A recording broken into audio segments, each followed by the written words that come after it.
little different intro to today's video than what we normally do, but gonna hop into straight on the mods. Hopefully the lighting's good. I'm using a ring light here so you guys can see that, but gonna pull the front tire, gonna pull the inner fender liner, and then we'll get the shock exposed.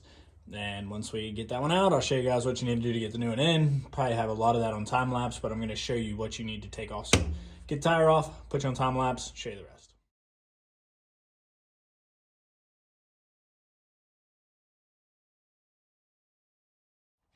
All right, guys, so getting that inner fender liner out, they're just these bolts, and then you'll have some on the top side. They just mount the plastic.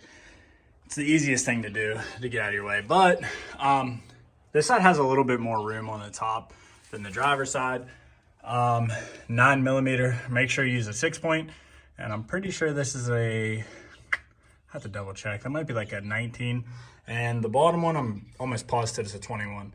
And then I'm gonna support this with that 1.5 ton. So don't think that that's gonna, I mean, if I was trying to pick the truck up with that, that would not happen. But anyway,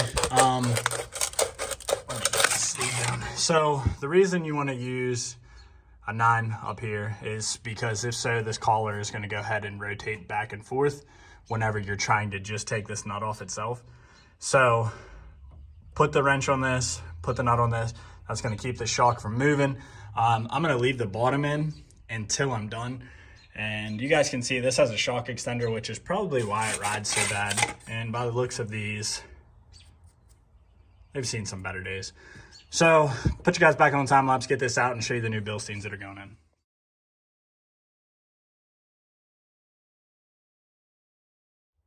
So guys, this is like worst case scenario if the top of this bolt strips, which I put a 6.9mm up top right there. Hopefully you can see where my finger is.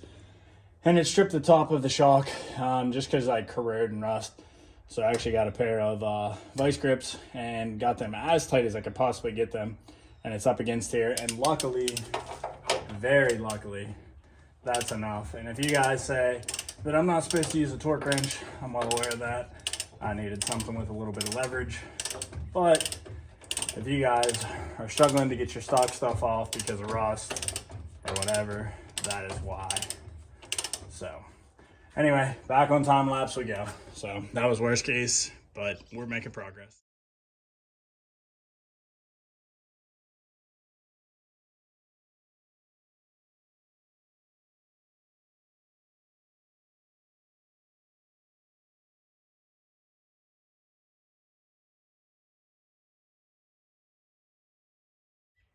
All right, guys, so trying to get the full. These are the Bilstein 1500, or I'm sorry, I don't know why I said 1500. They are the 5100 series. They're more of like a, if you wonder what I'm messing with, the bag of hardware that it comes with. So it comes with a bushing, 2 metal plates. That's actually inserted in it. Comes with that, and then of course, comes with a nut for the top. So this is what the bag looks like. So how this is actually going to go is it'll be washer. I just dropped that washer. Then this bushing inside of the shock itself, and then push it up through the top. Go on top, metal washer on top of that, and the nut. So pretty easy. The reason you wouldn't want metal on the resting part is obviously it would cause a lot of noise. So anyway, put that back in there. Let's go for a ride. This is just a quick, let's go for a ride. Let's see if it actually improved it and to see if these are worth it. So, oh, by the way, this is the bottom nut that goes onto the shock, and you guys can see, sheared it right off.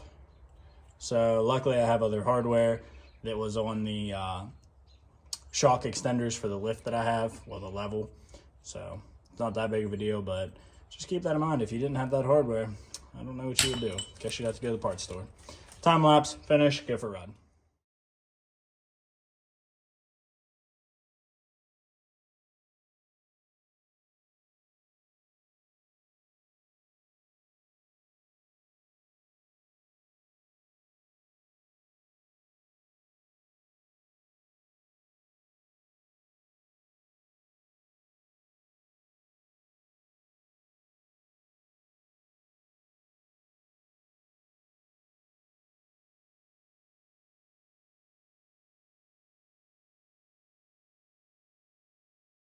All right, guys, it'll not be the next day for you guys, but it'll be the next day for me. I got to eat dinner, do some family stuff. So the install, not bad at all.